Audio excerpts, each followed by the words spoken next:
Yeah, welcome back, student. Today we discuss a new chapter of political science, gender, religion, and caste. When you're talking about gender, it means that on the basis of socially division, male and female. Otherwise, now this time, third gender is also mm, present in our society, but here we discuss only male and female. Religion and caste.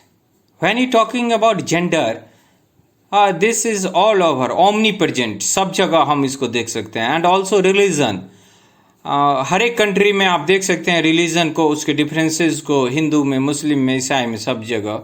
और जब हम cast की बात करते हैं तो फिर यहाँ इंडिया का ही उदाहरण लेना पड़ता है.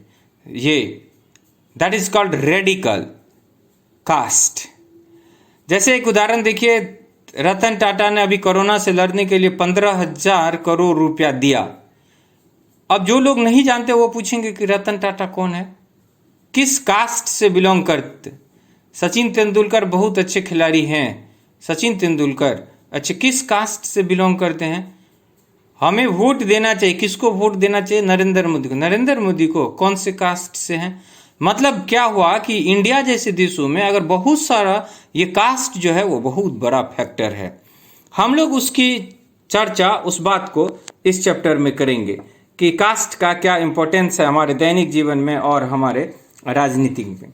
पिछले चैप्टर में आपने इंडिया में डाइवर्सिटी पढ़ा और उसको देखा कि डेमोक्रेटिक कंट्री के लिए ये अच्छा है, एकता को बनाए रखने में ये मदद करता है.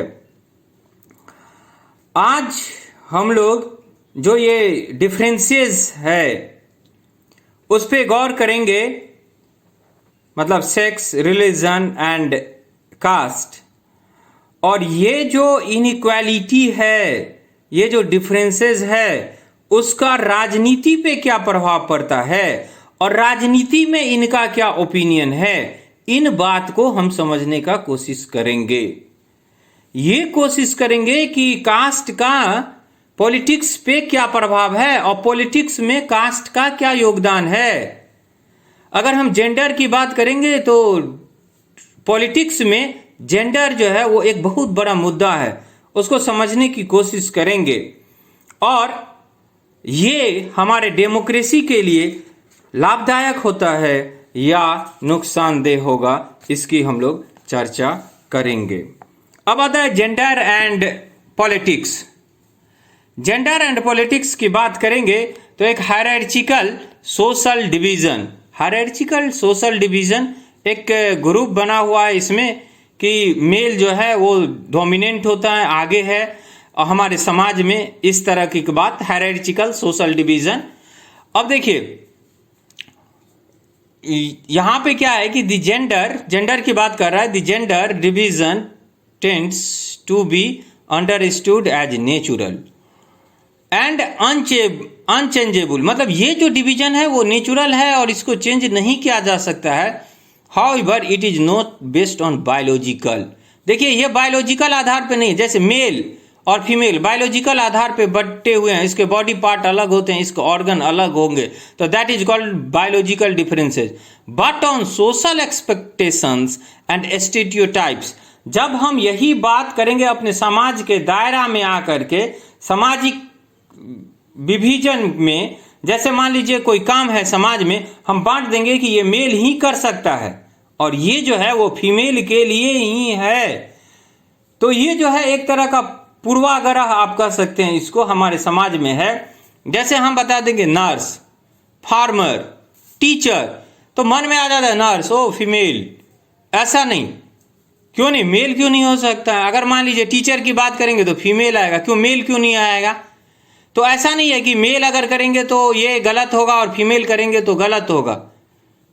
ओके, तो सेक्स और जेंडर में मैंने आपको बताया डिफरेंसेस. सेक्स जो हो गया वो मेल और फीमेल होगा. जेंडर जिसको हम लोग समाज के हिसाब से बात, अगर लड़की होगी तो फ्रॉक से उसको डिनोट कर देंगे, लड़का होगा तो उसको टी शर्ट से डिनोट कर देंगे. यही बात हो गया, समझ गया बात को. वैसे भी आप देखेंगे डायग्राम वगैरह हम लोग बनाते हैं तो मेल है तो क्या बनाते हैं, मूछ बना देते हैं, फीमेल है तो चोटी बना देते हैं। ये जो हो गया ये हमारा जेंडर। अब हम बात करेंगे सेक्सुअल डिवीजन ऑफ लेबर।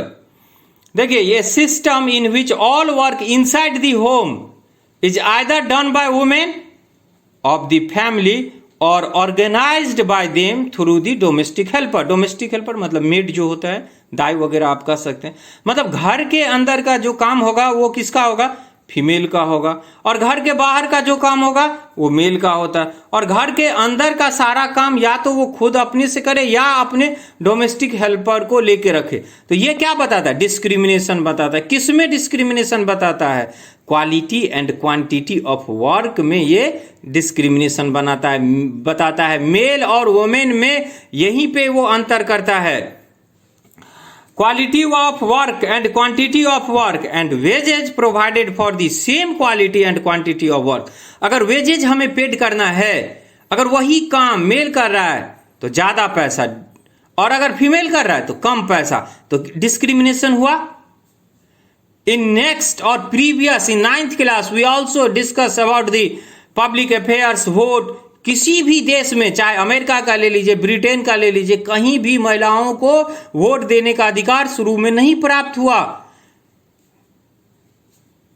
1900 में न्यूजीलैंड ही एक ऐसा था जो सभी एडल्ट पर्सन को वोट देने का अधिकार दिया। ब्रिटेन और इंग्लैंड जैसे देश में भी शुरू में महिलाओं को अधिकार नहीं दिया। सऊदी अरेबिया तो बहुत हाल तक उदाहरण था।